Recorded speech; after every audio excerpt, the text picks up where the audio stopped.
స్వాతంత్ర సమరయోధులు షహీద్ భగత్ సింగ్, రాజ్గురు, సుఖ్దేవ్ల వర్ధంతి సందర్భంగా ఈరోజు తెలంగాణ జాగృతి ఆధ్వర్యంలో కరీంనగర్లో భగత్ సింగ్ విగ్రహానికి పూలమాలలు వేసి నివాళులర్పించారు. మన దేశానికి వారు చేసిన సేవలు స్మరించుకున్నారు. ఈ సందర్భంగా జాగృతి జిల్లా అధ్యక్షుడు గుంజపడుగు హరిప్రసాద్ మాట్లాడుతూ భగత్ సింగ్, రాజ్గురు, సుఖ్దేవ్లు తమ ప్రాణాలను భారతదేశ విముక్తి కోసం తృణప్రాయంగా సమర్పించారని, ఎవరికీ తలవంచని వారి శౌర్యం, దేశభక్తి నేటి తరాల వారికి స్ఫూర్తినిస్తుందంటూ తెలిపారు. 23 ఏళ్ల వయసులో యువకుడిగా దేశ స్వాతంత్ర్యం కోసం తన ప్రాణాలను అర్పించారని గుర్తు చేశారు. భారతదేశ చరిత్రలో మార్చి 23 అనేది మర్చిపోలేని రోజని, మరపురానిదని తెలియజేశారు. భగత్ సింగ్ కాసేపట్లో ఉరికంబం ఎక్కబోతున్న విషయం తెలిసినా కూడా ముఖంలో కాసింత కూడా భయం లేకుండా, ఆందోళన లేకుండా మొక్కవోని ధైర్యంతో ఉరికొయ్యని ముద్దాడి దేశ యువతకు స్ఫూర్తిగా నిలిచారని కొనియాడారు.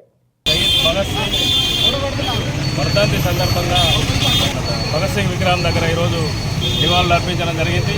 ఈరోజు యువకులందరికీ కూడా స్ఫూర్తి. ఆ రోజు జరిగినటువంటి స్వతంత్ర ఉద్యమంలో మరి ఈరోజు యువకులందరినీ కూడా ఏకం చేసి స్వతంత్ర ఉద్యమంలో మమేకం చేసి భారతదేశ స్వతంత్ర కోసం పోరాటం చేసినటువంటి భగత్ సింగ్ గారు, సహదేవ్ గారు, రాజగురు గారిని ఆ రోజు ఉన్నటువంటి బ్రిటిష్ ప్రభుత్వం అన్యాయంగా, దారుణంగా అతి చిన్న వయసులో ఉరిదీసి మరి చంపడం జరిగింది.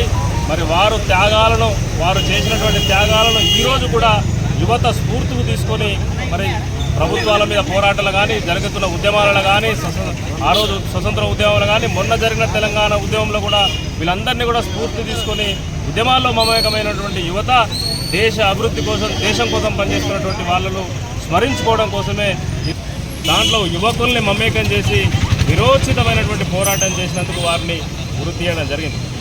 వారిని హత్య చేసినటువంటి బ్రిటిష్ ప్రభుత్వానికి తర్వాత చుక్కలు చూపించినటువంటి వాళ్ళు మనందరూ కూడా యువతున్నారు.